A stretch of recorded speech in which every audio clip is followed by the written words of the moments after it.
first time Alara heard the Alpha King's raven speak, the bird was stealing her hair ribbon. It was not a dignified beginning to anything. She was standing in the laundry yard behind the eastern wing of Blackthorne Palace, sleeves rolled to her elbows, both hands full of damp, black wool. The king's ceremonial cloaks hung from the line like a row of storm clouds, each one heavy with rainwater, ash, and the cold scent of royal authority. The other maids had vanished the moment the bell over the north gate rang twice. 2 bells meant the Alpha King was crossing the lower yard. 2 bells meant lower servants should lower their eyes, keep their hands busy, and avoid becoming interesting. Alara was good at not becoming interesting. She had built a life around it. Then something black dropped from the roof, seized the green ribbon from the end of her braid, and shot back into the air with a croak of triumph. "That was mine," Alara hissed, before she remembered she was not supposed to hiss at royal birds. The raven landed on the stone wall above the laundry tubs. He was enormous, glossy, and pleased with himself. The stolen ribbon dangled from his beak like a captured banner. "It is not yours now," said a voice inside Alara's head. "It is leverage." Alara froze. She had heard birds before. Sparrows complained about crumbs. Swallows debated nest architecture with more passion than most ministers brought to taxes. The old rook by the scullery had once spent 3 days narrating the moral decline of kitchen boys. But royal ravens were different. They belonged to the crown, the tower, and the old moon oaths. They did not speak to laundry maids, or they had never spoken to this laundry maid. "Give it back," Alara thought carefully, because speaking aloud to a raven in the palace yard was one of the faster ways to be accused of witchcraft. The raven tilted his head. "No." Alara kept her face blank. "Why?" "Because he is coming," the raven said. Alara knew exactly who he meant before the other maids began bowing on the far side of the yard. Alpha King Cassian entered through the archway as though the stones had moved aside out of respect rather than architecture. He wore black riding leathers and a dark coat cut with silver at the cuffs, his hair wind-tossed, his face set in the expression that made courtiers remember urgent appointments elsewhere. He was not the largest man Alara had ever seen, but he occupied space like a drawn blade. The raven launched from the wall and landed on his shoulder. Alara looked down at the wet cloak in her hands. She could still be invisible. She had done it before. She could stand still, keep her face empty, and survive whatever this strange bird intended. Then the raven said, with deep satisfaction, "He has been staring at you for 7 minutes!" The cloak slipped an inch in her grip. Cassian stopped 3 paces away. His silver-gray eyes moved from the line of cloaks to Alara's face, then to the ribbon hanging from his raven's beak. "Morant," the king said. The raven puffed up. "He uses that tone when he wants to pretend he is in control.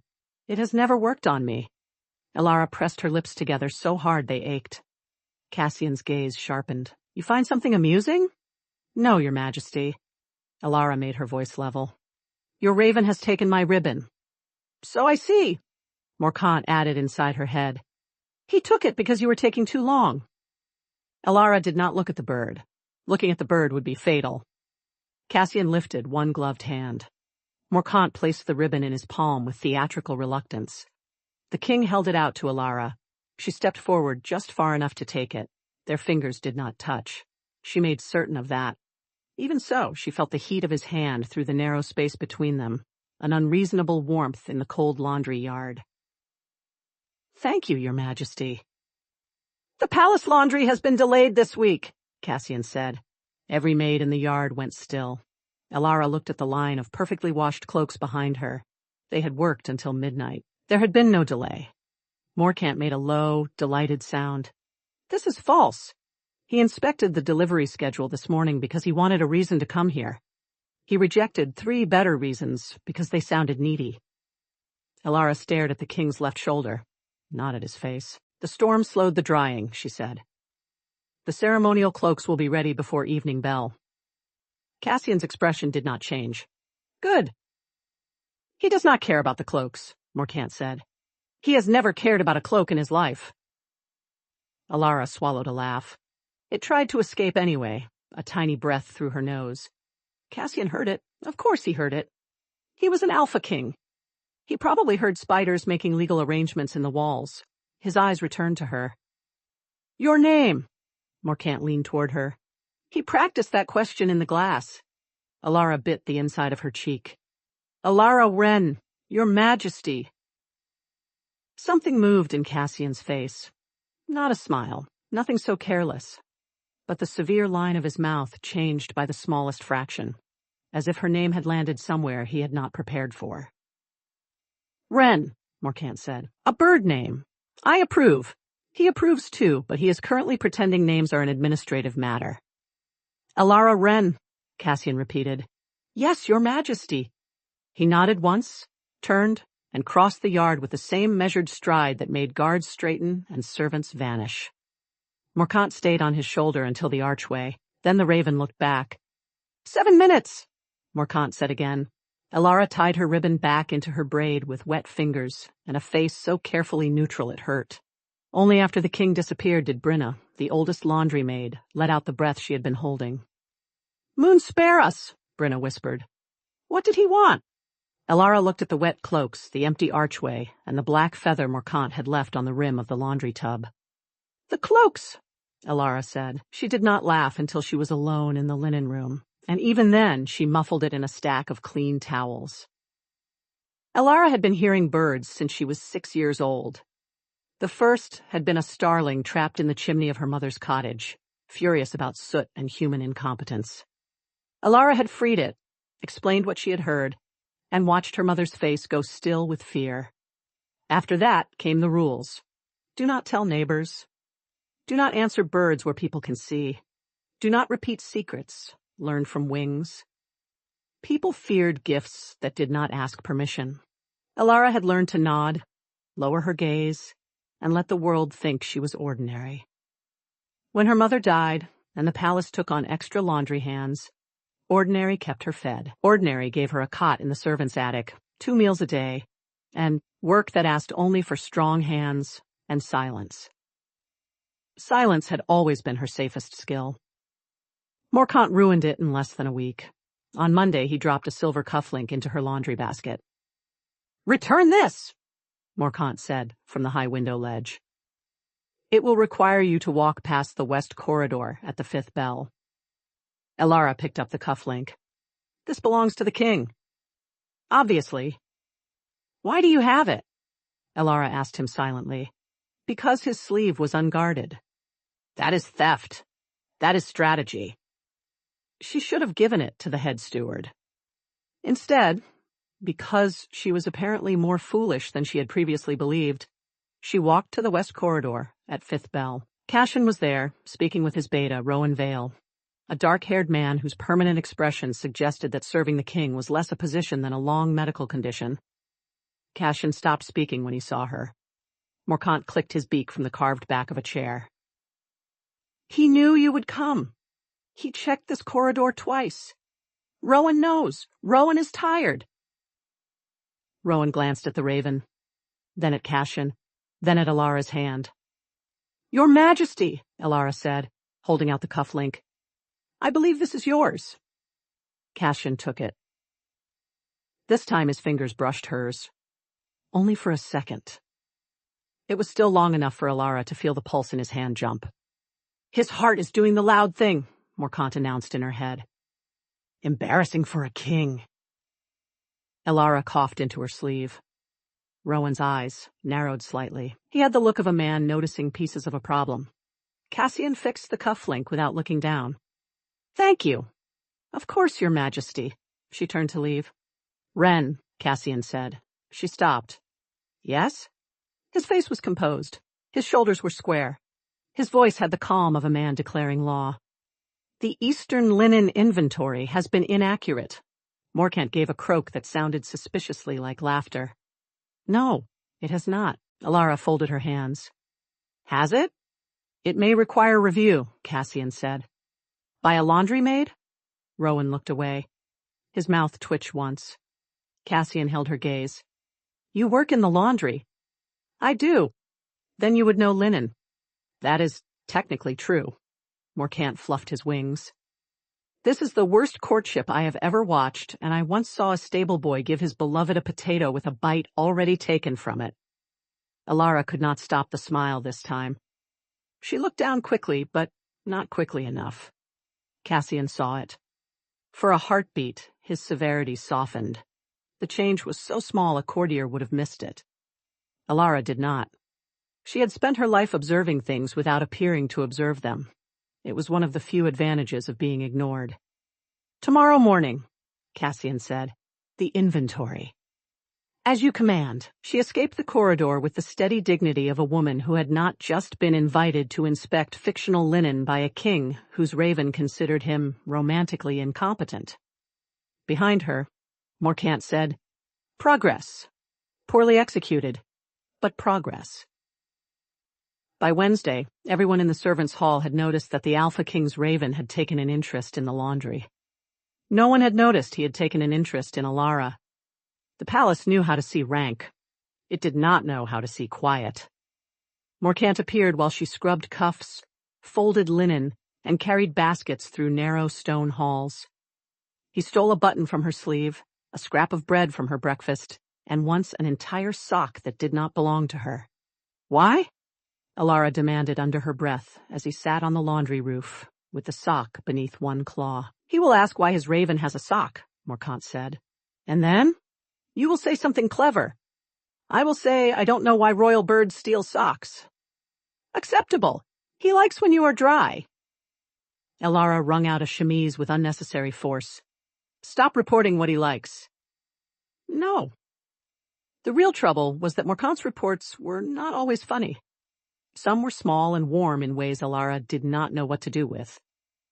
He noticed you favor your left hand after lye work, the raven told her one morning. He ordered salve sent to the laundry shelf. The salve appeared before dawn, wrapped in plain cloth with no note. It was excellent salve, the sort used by riders and sword hands, not laundry maids.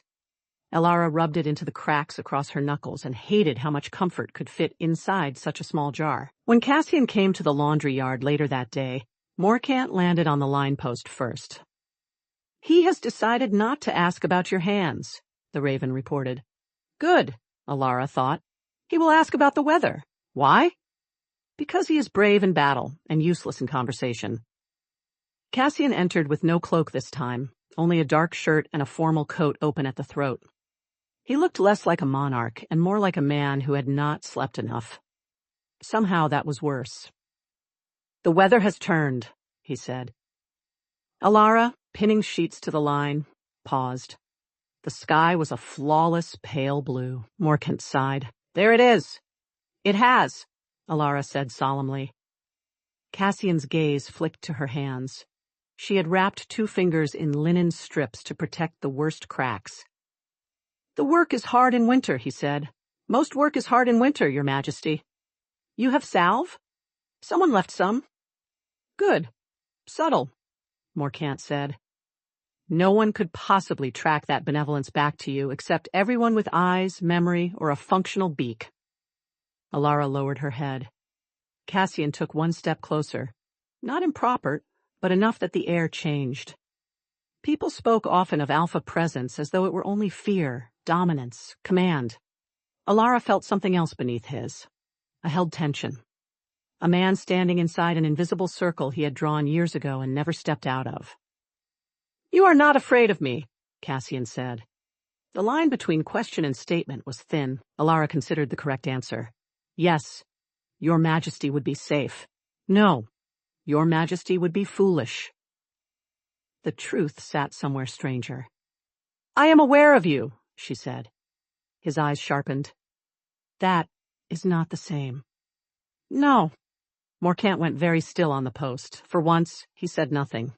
Cassian looked at her as if she had given him a puzzle in a language he had almost forgotten. Most people choose afraid. Most people are trying to survive court. And you? I am trying to survive laundry. His mouth moved. It was not a smile. It was close enough that Morant whispered, reverent and delighted, a near miracle. Elara had to turn away. The North Tower was colder than the rest of the palace. Servants avoided it unless ordered. The tower rose above the old wing, black stone against the mountain sky, its windows narrow, its staircase endless. The royal ravens nested there in deep shelves cut into the stone. It smelled of wind, feathers, old rain, and secrets. Elara was sent there with washed window hangings on a Thursday evening. She knew Cassian had arranged it, because Morant landed on her basket halfway up the stairs. He chose the least suspicious errand, Morant said. It is still suspicious. The hangings are actually clean, Elara thought back. He is learning. Or you are. I require no improvement. At the top of the tower, the door stood open. Cassian was inside at a long table covered in maps, wax seals, and border reports. The fire had burned low. A cup of tea sat untouched near his hand. He did not look like a king in that moment. He looked like a man who had spent too long reading bad news by candlelight. Elara stopped just inside the room. "Your Majesty! The hangings!" He looked up.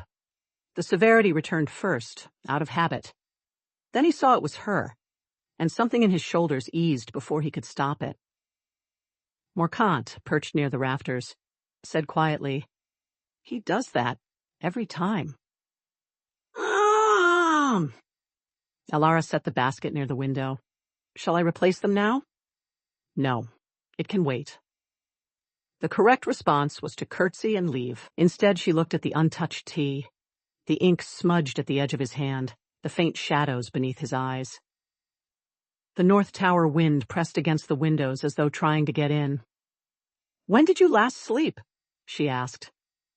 Cassian went very still. Morant clicked his beak once.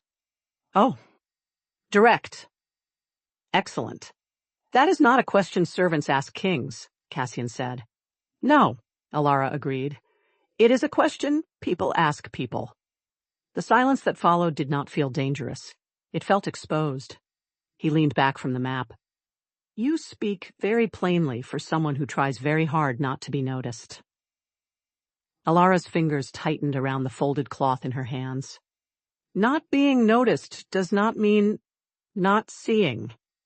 His gaze held hers. There it was again. The man beneath the crown, tired and too careful, looking at her as though she kept placing truths on the table that no one else had brought him. "The council wants a marriage alliance," Cassian said after a moment. Alara's chest tightened. She hated that it did.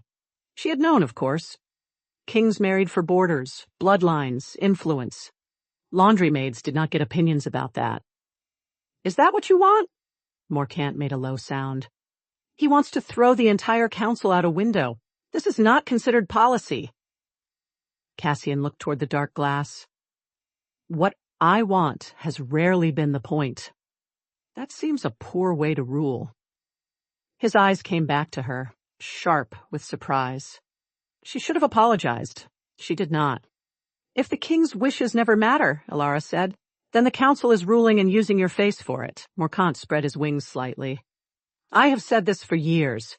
No one listens because I eat wax seals." Cassian's laugh was so quiet she almost missed it. Not the court laugh, if he had one. Not a polished social sound.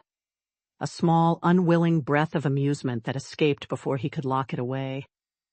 It changed his face more than any crown ever could. Elara felt something in her chest move in response, inconvenient and warm. "You should be careful," he said. "I usually am. Not with me. Perhaps you need someone who isn't." Morant said nothing for a long time after that. When Elara left the tower, she carried the empty teacup with her. Cassian had finished it while she replaced the hangings. She did not mention it. Neither did he. After that evening, Cassian stopped inventing quite so many errands, but not enough to preserve his dignity. He appeared in the lower garden to return a glove Morant had stolen. He paused in the old stone passage near the kitchens to ask whether the laundry received enough firewood. He stood outside the linen room once, saw Brenna inside, and continued walking as though the wall beyond it had been his destination all along. Each time, Morant reported the truth with the solemn duty of a town crier. He is not interested in herb storage. He wore the coat with the silver cuffs because you looked at it last time. He says no when he means he knows exactly what is happening. Alara grew dangerously good at not laughing. Once, in the lower garden, Cassian held out her stolen glove and said, "My raven has poor manners." "Your raven has an organized campaign," Alara answered before she could stop herself. Cassian's eyes narrowed, but not in anger. "A campaign." Morant puffed up with pride. "Finally, recognition." Alara slid the glove back onto her hand. "He seems purposeful." "Morant has always considered himself purposeful," Cassian said. "Because I am," the raven added. "He is very loyal to you," Alara said. Cassian looked toward the bird. "He is very intrusive." "Loyalty often is."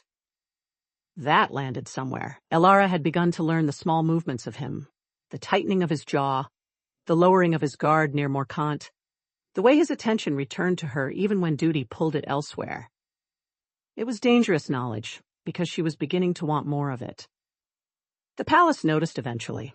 Palaces always did. They noticed in glances first, a maid whispering as Alara passed, a steward pausing when Morant rode her laundry basket as if it were a royal carriage, Brinna asking whether Alara had angered or charmed the tower birds. Alara answered that birds were beyond human explanation, which was true enough to survive. The council noticed at the winter candle feast. Alara should not have been in the great hall, except along the wall with the other lower servants. She wore a plain gray dress, a white apron, and her hair braided tightly enough to make her scalp ache. She carried wine pitchers from kitchen to sideboard and kept her eyes on the floor. Cassian sat at the high table beneath the black banners of House Veyre. He looked carved from winter, formal and remote. At his right sat Lord Varric Thorn, the oldest voice on the royal council, and the kind of man who seemed to have been born disapproving. His daughter, Lady Seraphine, sat near him in blue silk, beautiful, composed, and clearly positioned where everyone could imagine her beside a throne. Alara understood the message. Everyone did. Morant, who had been banned from the feast after stealing a sugared plum from the ambassador of Greymere, entered through a high window anyway. "This gathering is dreadful," Morant announced in Alara's mind. "The tall woman in blue has laughed at 3 things that were not funny. Varric smells of sealed letters and smugness. Cassian has looked at you 9 times. Alara nearly overfilled a goblet. "Leave," she thought. "No," Morant said. The raven swooped over the high table, ignored Cassian's outstretched arm, and landed on Alara's shoulder. The hall went quiet. First, the nearest servants stopped breathing. Then a noblewoman murmured. Then one of the counselors dropped a spoon. Silence spread outward until even the musicians faltered. Royal ravens did not land on laundry maids. Alara stood perfectly still with a wine pitcher in one hand and the most politically inconvenient bird in the kingdom on her shoulder. "He looks alarmed," Morant observed. "Not for himself." "For you, this is progress of an inconvenient kind." Cassian rose. Before he could speak, Lord Varric rose too. "Remarkable," Varric said. His voice was smooth, and all the more unpleasant for it. A royal raven showing such familiarity with a servant. Alara lowered her gaze. "My lord, do you have training with birds, girl?" "No, my lord." "No? Yet the king's own raven leaves his shoulder for yours." Morant clicked his beak.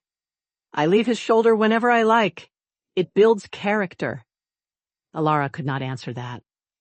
Varric stepped down from the dais. "There are old practices in the border villages. Bird charms, feather workings, low magic used by low people who wish to climb higher than their station." The words moved through the hall like frost. Cassian's voice cut across it. "Enough." The hall seemed to shrink around that single word. Varric bowed his head, but his eyes remained on Alara. "Your Majesty, I speak only from concern. The royal ravens are bound to the crown. If one can be influenced by a laundry maid, what else has she influenced?" Morant's claws tightened on Alara's shoulder. "He is baiting him. Do not let Cassian take it." Alara's heart beat hard against her ribs. Cassian descended from the dais. The nobles shifted back without realizing they had done it. His face was a mask of controlled fury, and for one breath Alara wanted nothing more than to step behind him and let that fury shield her. But if he crushed Varric now, everyone would remember only that the king had protected a strange maid from questions no one had answered. They would call it proof. Alara raised her eyes just enough to meet Cassian's. He stopped. It cost him. She could see that. The wolf beneath his skin, silent until now, flared gold through his eyes before he forced it down. She gave the smallest shake of her head. Morant whispered, "He hates this." Alara knew. Varric saw the exchange and smiled. "A hearing, then, before the council. Let the matter be examined properly. If she is innocent, surely she has nothing to fear." That was one of the great lies of powerful men, Alara thought. They always said the innocent had nothing to fear while building rooms designed to frighten them. Cassian's jaw tightened. "Tomorrow. Tonight," Varric said. "Before any evidence can be disturbed." There it was. Too eager. Too prepared. Morant went very still. His voice changed from theatrical bird to watchful creature of the tower. "He has brought something," the raven said. "What?" Alara asked silently. "A lie in paper." Alara set down the wine pitcher. Every eye in the hall followed the movement. "Tonight is acceptable," she said. Cassian looked at her. So did Varric. So did every person who had thought a laundry maid would lower her head and tremble. Alara was trembling. She simply refused to let them have the satisfaction of seeing it. The council chamber was colder than the North Tower. The room was long, dark, and polished by generations of people who mistook discomfort for authority. Alara stood in the center of the floor. Cassian stood at the head of the table, refusing the throne-like council chair, his hands resting on the carved wood and his eyes fixed on Varric. Morant perched on the back of a chair near Alara.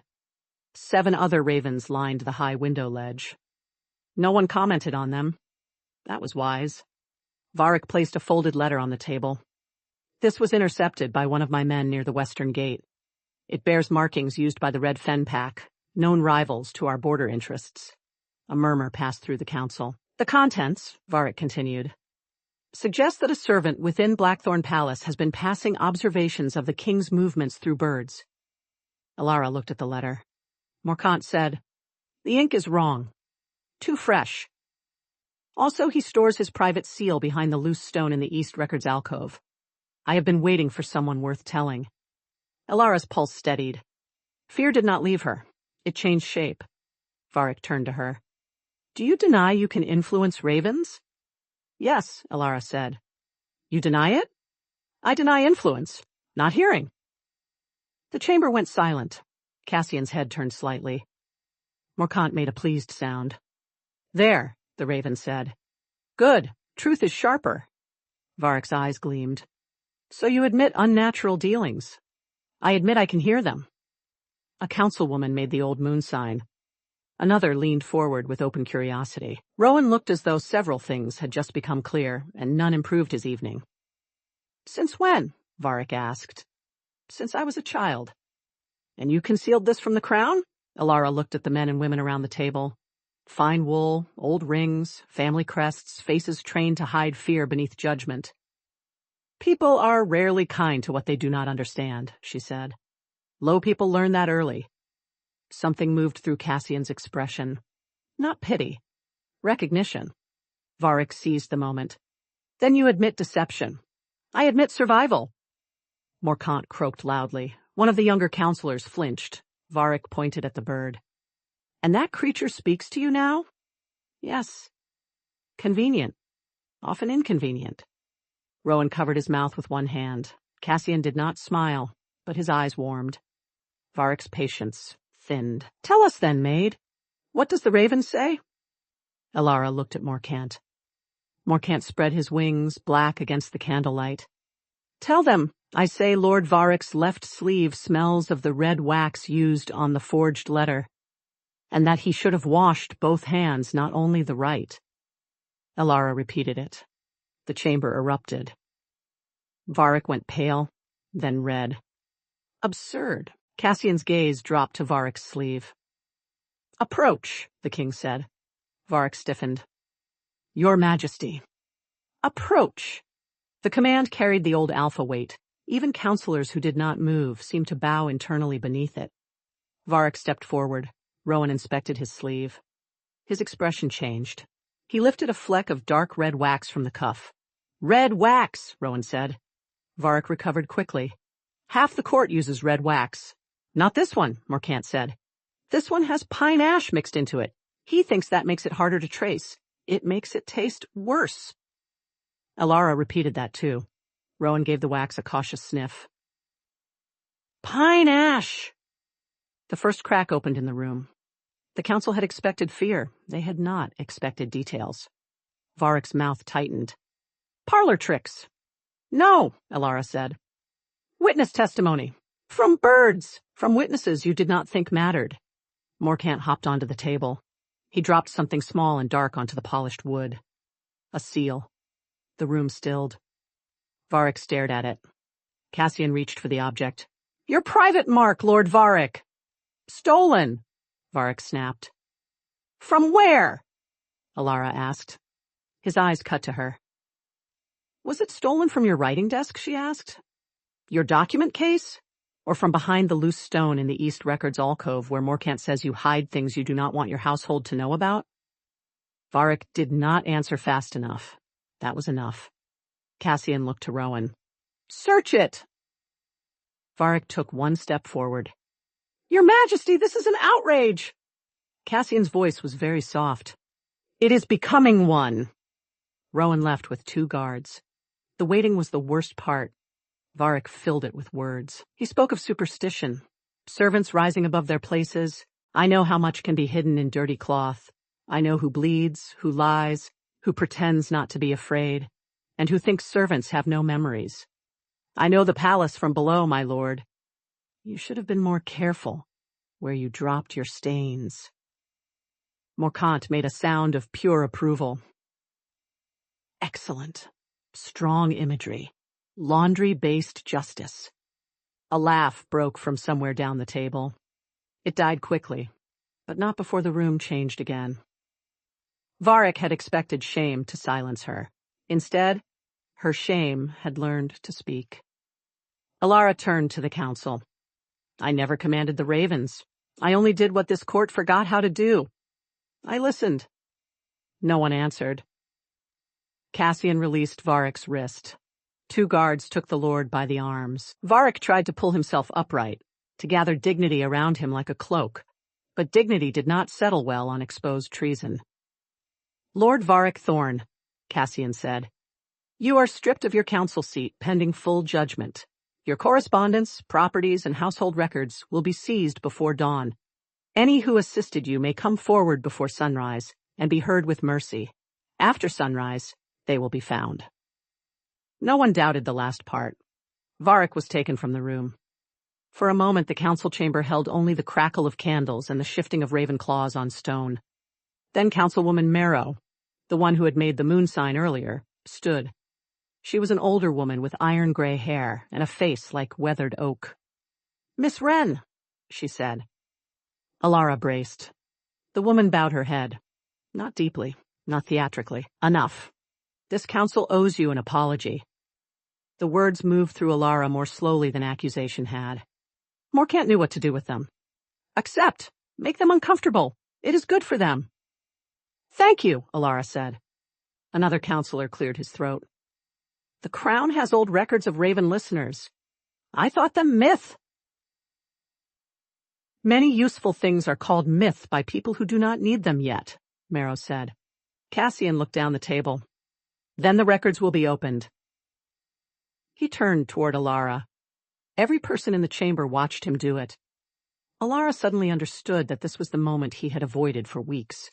The moment when private warmth became public risk. He did not avoid it. He crossed the room and stopped beside her, not in front of her, not shielding her from the council as if she were fragile, but beside her, shoulder aligned with hers. "Alara Wren is under the protection of the Crown," Cassian said. Morant rustled. "Good beginning." "Needs more honesty." Cassian's jaw tightened, but he continued. "Her ability will be recognized as service to Blackthorne. She will no longer work in the laundry." Alara blinked.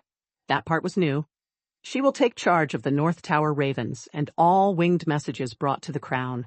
Her title will be Keeper of the Ravens until the old name can be confirmed from the records. The council murmured. Your Majesty, one man said carefully. Such a position would place a former servant near sensitive matters. Cassian's eyes cut to him. A former servant just uncovered treason while sensitive men failed to notice it. The man closed his mouth. Morant bobbed his head. Better. Cassian looked at Alara then, and the room seemed to fade at the edges. She is not beneath this court. She heard the truth when every noble in this room mistook silence for loyalty. Alara's throat tightened. That would have been enough. It was already too much. Then Morant hopped between them and announced, He also loves her. Loudly. Terribly. With no strategy. The silence was absolute. Alara stared at the raven. Cassian stared at the raven.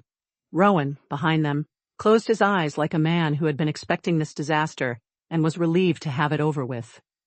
Morant looked pleased. What? It was relevant. Alara's laugh escaped before she could catch it. Not a polite laugh, not a servant-safe laugh. A real, helpless sound that filled the council chamber where she had been accused of witchcraft less than an hour before. Cassian looked at her laughing in front of his council, in front of the old banners and the ravens and the evidence of treason, and something in his face changed completely. The cold king did not vanish. He opened. Morant, he said, voice low.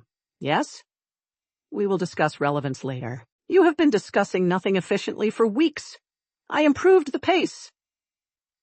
Alara pressed both hands over her mouth. Cassian's mouth curved. The council saw it, every last one of them. For once, he let them. By morning, Varric's household had been searched, 3 clerks had confessed, and 2 fleeing guards had been caught because ravens were difficult to outrun when motivated by scandal. Lady Seraphine left for her aunt's estate with admirable speed. Councilwoman Marrow opened the old records of raven listeners, and no one in the palace used the word witch again where Alara could hear it. Alara moved from the servants' attic to a small chamber beneath the North Tower rookery. It had a narrow bed, a writing desk, a smoking hearth, and a window overlooking the black roofs of the palace. It was more space than she had ever had to herself. She stood in the middle of it, holding her old laundry apron. Brenna had cried when Alara left the laundry, though she pretended it was soap in her eye. The head laundress had given Alara 2 extra blankets, and the stern instruction not to let nobles make her forget how to mend her own hems. Alara had promised. Now the tower ravens muttered outside her window like a gossiping court of their own. She is standing still again, one raven said. Humans do that when feelings are too large, another answered. Does she have food? A third asked. Morant's voice cut through them all. The king is coming. Alara turned before the knock. Cassian stood in the doorway, with a covered basket in one hand and Morant on his shoulder. No cloak excuse, no linen inventory, no window inspection, just Cassian. May I come in? He asked. The question did something to her. Kings did not need permission. This one asked anyway. Yes. He entered and looked around the room as if assessing a border fort. The hearth smokes. Only when the wind comes wrong. I will have it repaired. Of course you will, Morant said. He has already ordered it. He brought food to appear less overbearing. The basket contains bread, cheese, sugared pears, and the little cakes you looked at during the feast, but did not take. Alara looked at the basket. Cassian looked at Morant. I see we are still speaking without restraint. We? I speak beautifully. Alara took the basket because her hands needed something to do. Thank you. Cassian's gaze moved to the apron in her hand. Do you miss it? The laundry? The certainty of it. She looked down at the worn gray cloth. It had been ugly, rough, and safe. A little. He nodded as if that answer deserved respect. I don't miss being invisible, she said after a moment. But I knew how to do it. You should not have had to. No. But knowing how kept me alive. He came to stand beside the window, leaving careful space between them. Below, the palace glowed with evening lamps. The kingdom looked peaceful from above. Alara knew better now. Peace was not a state. It was work. It was listening for cracks before they became collapses. Do you regret telling them? Cassian asked. No. Even after what they called you? Alara considered it honestly. I thought hearing birds made me alone. It turns out silence did that. Morant went quiet on Cassian's shoulder. Cassian looked at her then, not like a king rewarding service, but like someone who had been given a truth and knew to handle it carefully. I have spent years letting the council believe distance was strength, he said. If no one could reach me, no one could use what mattered against me. That sounds lonely. It was efficient. That is not a denial. His mouth moved. No. The wind pushed against the tower window. Ravens shifted outside, black shapes settling in the last light.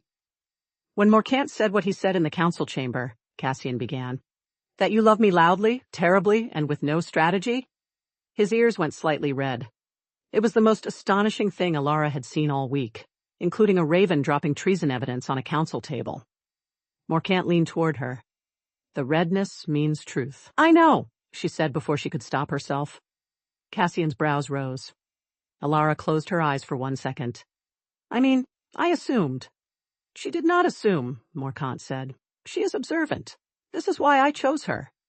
You chose me? Cassian asked. Eventually. You were attached to the position. Alara laughed softly. Cassian watched her, and this time there was no counsel, no accusation, no reason to pretend he had come about curtains.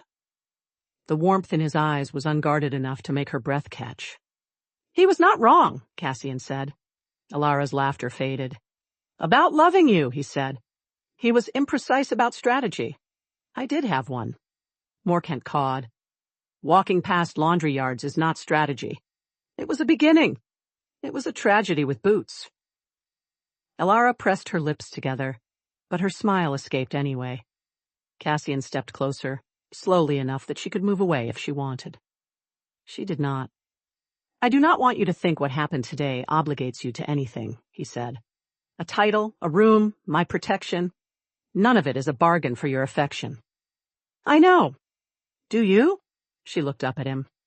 You stopped in the hall when I asked you to. You let me answer Varich myself. You stood beside me after I had already won. Yes, Cassian. I know. It was the first time she had said his name without the title.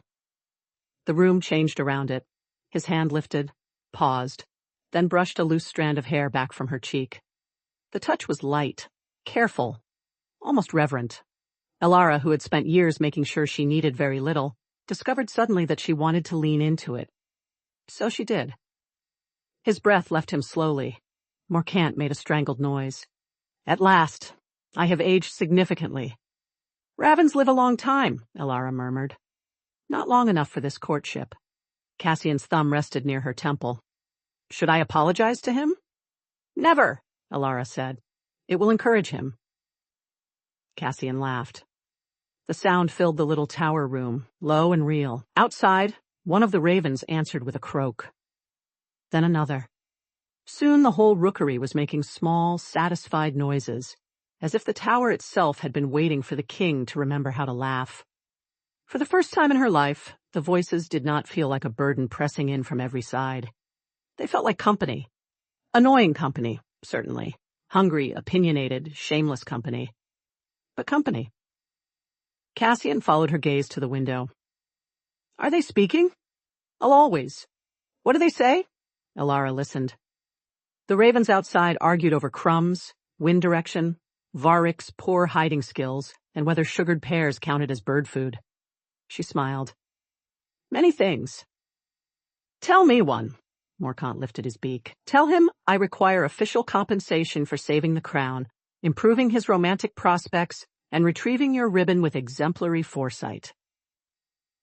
He wants compensation, Alara said. Cassian's expression was solemn. For what services?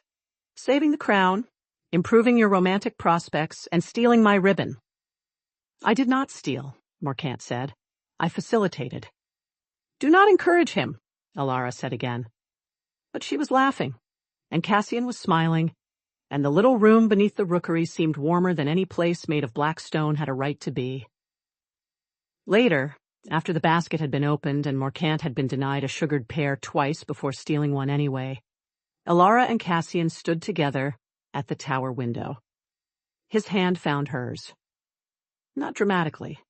Not as a declaration before a council. Simply fingers sliding around hers in the quiet after a long day, warm and certain. Below them, Blackthorne Palace carried on. Guards changed watch. Kitchen smoke rose. Somewhere in the lower yard, the laundry lines snapped in the wind. Alara thought of the girl she had been, listening to a trapped starling in a chimney and learning that truth could frighten people. She thought of years spent swallowing every strange thing she heard. She thought of Morant landing on the laundry wall with her stolen ribbon and a king's secret in his beak. "I used to think the birds made me strange," she said. Cassian's thumb moved once over her knuckles. "And now?" Morant settled on the sill, feathers sleek with satisfaction. Now she is employed, housed, admired, and finally using her talents under proper raven supervision. Alara smiled into the dark glass, where her reflection stood beside Cassian's. "Now," she said, "I think they were the first voices that led me home." Cassian looked down at her, and the expression on his face had nothing to do with crowns or councils. "Then I am grateful to every one of them." "You should be," Morant said. "Especially me." Cassian leaned closer and kissed Alara's forehead. It was gentle, warm, and without performance. A promise small enough to fit inside a quiet room and large enough to change the shape of everything. Alara closed her eyes. Outside, the ravens tucked their heads beneath their wings, one by one, settling into the tower that no longer felt cold. Morant remained awake longest, of course. "Good," he murmured, more softly than usual. "The king has found his listener." Alara heard him. So did Cassian, when she told him. And together, with the palace below and the night wrapped around the tower, they listened until even the ravens slept. If this story grabbed your heart, hit the like button, subscribe, and ring the bell so you never miss our next story. We post new stories every day. We'll see you in the next one.